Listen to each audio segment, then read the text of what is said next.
Hey church, have you ever been reading the Psalms, but maybe felt a little stuck or confused because of some of the tricky language that you've run into, or the repetition that doesn't seem to make sense, or all the different feelings and moods that the Psalms can kind of throw at us?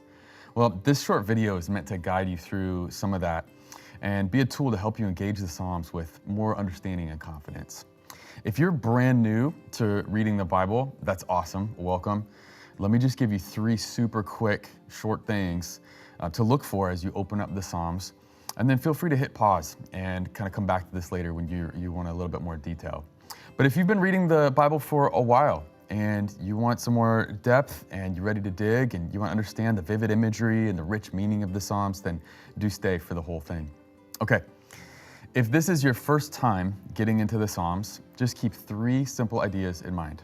First, know that the Psalms are prayers and worship songs meant to help us engage with God through the whole variety, the spectrum of human experiences and emotions, our good days and our bad days, through happiness, through anger.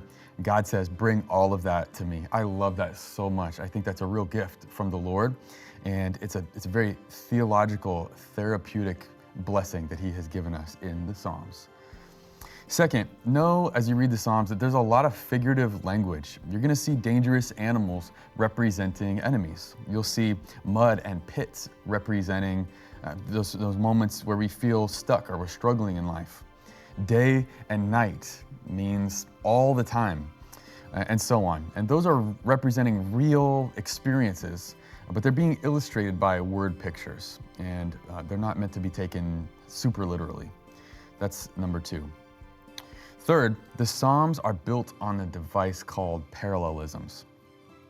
You're going to see pairs or triplets of poetry lines either saying the same thing, explaining one another, or kind of contrasting one another. And so use that and look for that as you read the Psalms and allow that to help you define the tricky terms and ideas by letting those lines kind of depend on each other.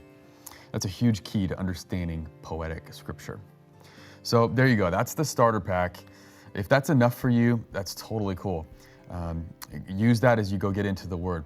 But if you want more details and specifics, let's get into each of those three ideas a little bit more and talk about why they matter.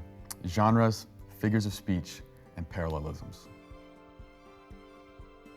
Okay, genres. Different genres, like we said, helps us to pray and worship through different experiences and emotions. There are about 10 types of genres in the Psalms, and the most common one, interestingly, is laments.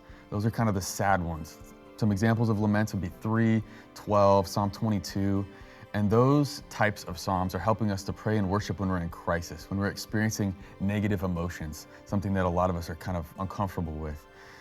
Laments contain an address to God with our complaints, confessions of either guilt or innocence. They talk about an expression of trust, and they ask God for deliverance. They give us assurance, and then they end on like an up note or a vow of praise often. That's laments, about 70 of those.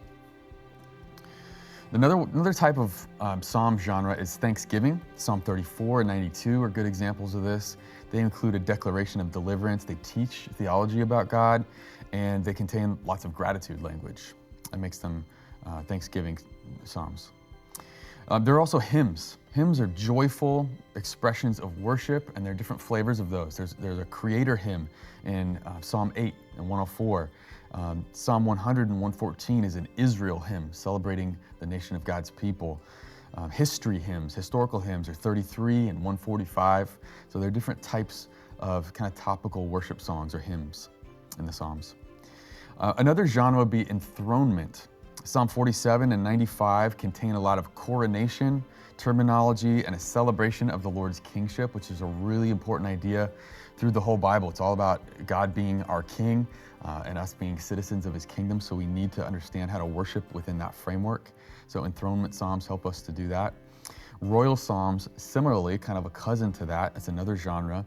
Royal psalms appear in Psalm 2, 45, 110 is a really cool one. And you'll also see lots of king language and thanking God for government in royal psalms. Another psalm genre is Zion psalms. You'll see that in Psalm 46, 84, And those things celebrate God's presence among his people in his place, his city, his holy mountain. You'll see that phrase, his holy hill, and Jerusalem. Those are Zion psalms. A few more would be wisdom psalms, where you see righteousness and wickedness contrasted. It's kind of teaching you about life choices. 37 and 49 are good examples of wisdom psalms. We also have trust psalms. Psalm 23 is a classic trust psalm, 91 as well. Really helpful for when we've got doubts and anxieties. You also have liturgies, like in Psalm 15 and 24, that help us to reflect and meditate and kind of pause and prepare for worship. It'd be a great one to read or listen to when you're in the car on your way to church, kind of setting your heart in the right place. Those are liturgy psalms. And then lastly, we have Torah, teaching psalms. Psalm 1 is a great example. 119 is another one. And these are guidance from the commands of God, Torah or teaching psalms.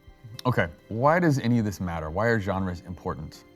Genres help us with different sets of experiences and emotions.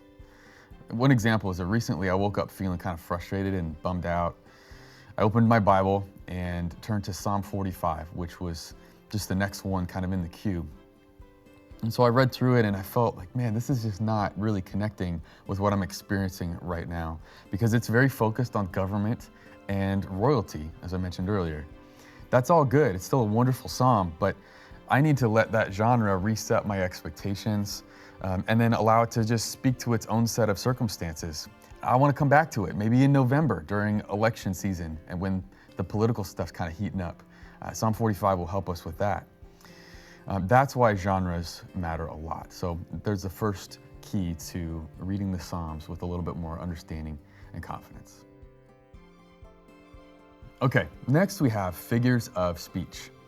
Hebrew poetry, just like our songs and poems and our literature today, uses certain types of language to make it more vivid and illustrative. And it gives us new perspective on emotion and theology.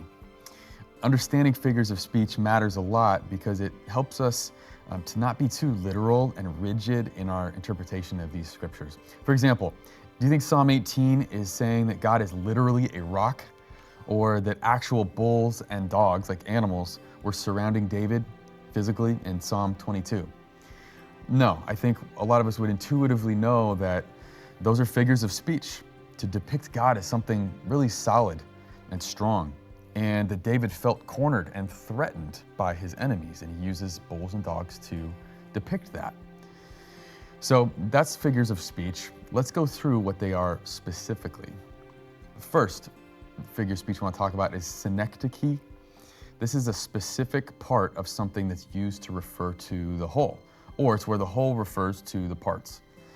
It talks about sets and subsets. It's like on a ship, you might say, all hands on deck. That doesn't mean physically put your hand on deck. It means your hand represents the thing that we work with, and all hands on deck means get ready to work. Go to your workstation. Here it comes. We might say wheels to talk about our car, or use your head means think and actually use your brain, what's inside of it. So those are synecdoches. Kleenex for tissue, or flesh for humanity. Those are all synecdoches, a part of something that is used to refer to the whole system. That's the first figure of speech. You're going to see that a lot in the Psalms. Another one is metonymy. It refers to a word by association. Sweat is for hard work, or the White House is referring to the president. We associate Hollywood with the whole movie and entertainment industry, right? Those are metonymies. We say Houston, we have a problem. You know you're talking about NASA, right? That's a metonymy.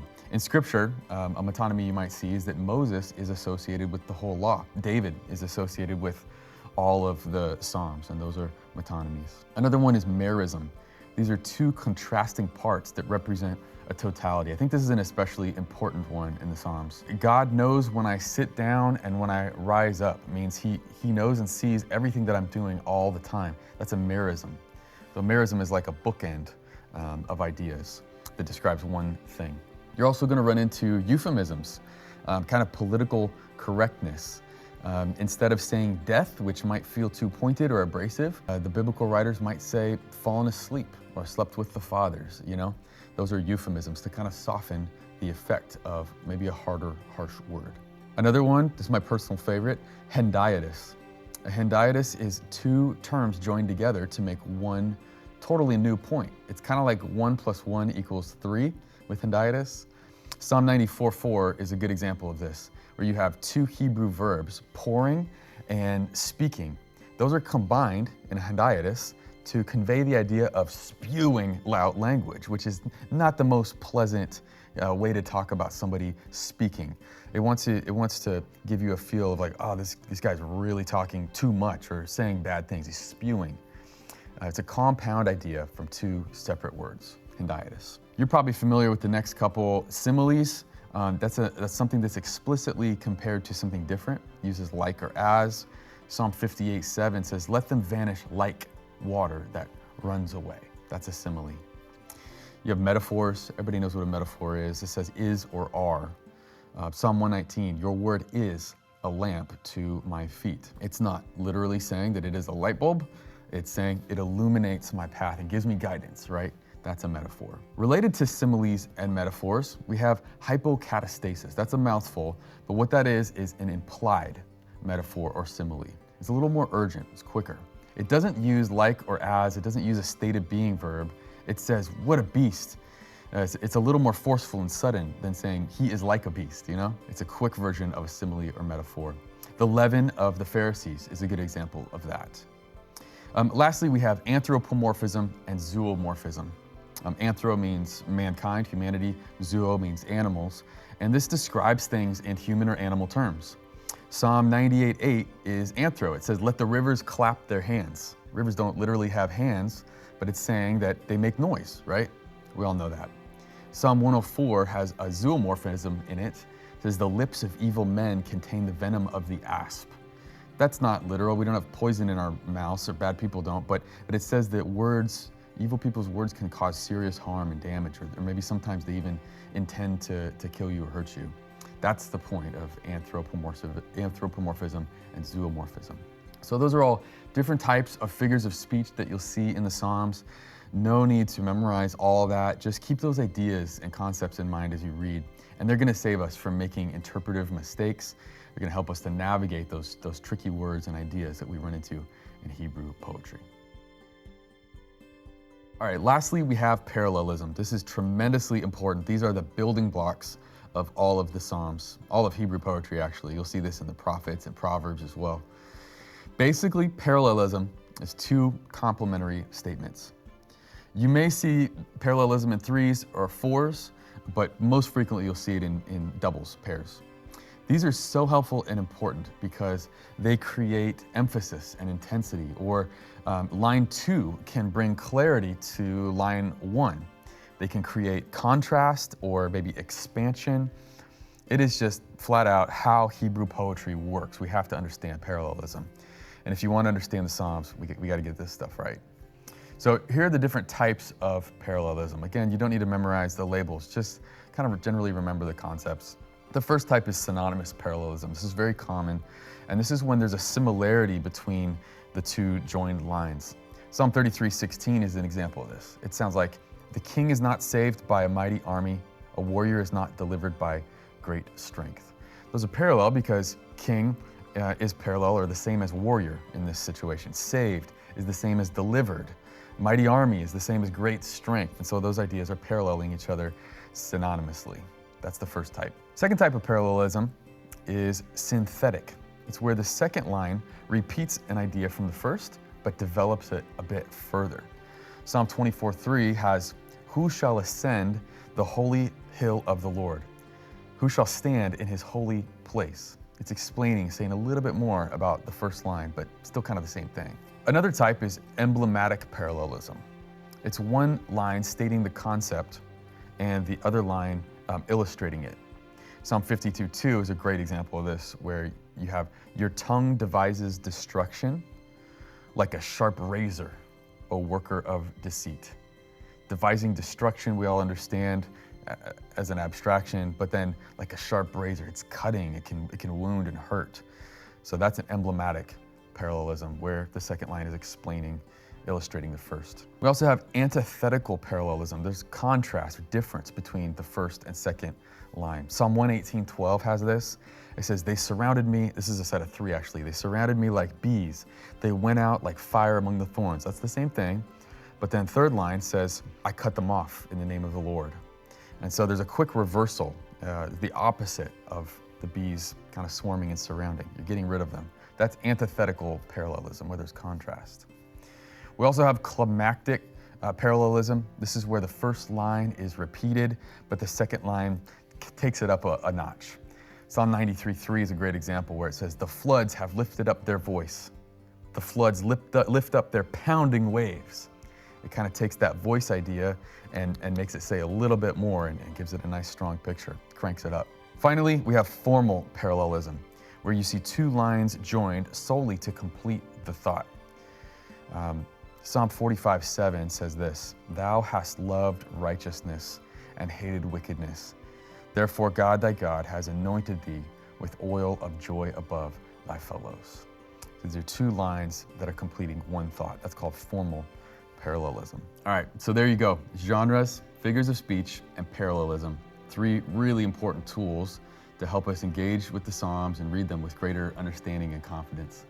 I hope that the Lord uses all of this to deepen and strengthen your devotional life, to enhance your prayer and your worship, to invite you to know Him and love Him more and more, and also to help other people in their study of the Word find and follow Jesus, specifically through the Psalms. If you have any questions about any of this, please leave us a comment. If we see a lot of comments, we would love to make a follow-up video to kind of answer your questions. If you've just enjoyed this, go ahead and like, subscribe so that you can catch that follow-up video. And finally, I just want to thank you for hanging out with us today. I hope this has been really fruitful and encouraging for you. God bless you. I'll see you soon.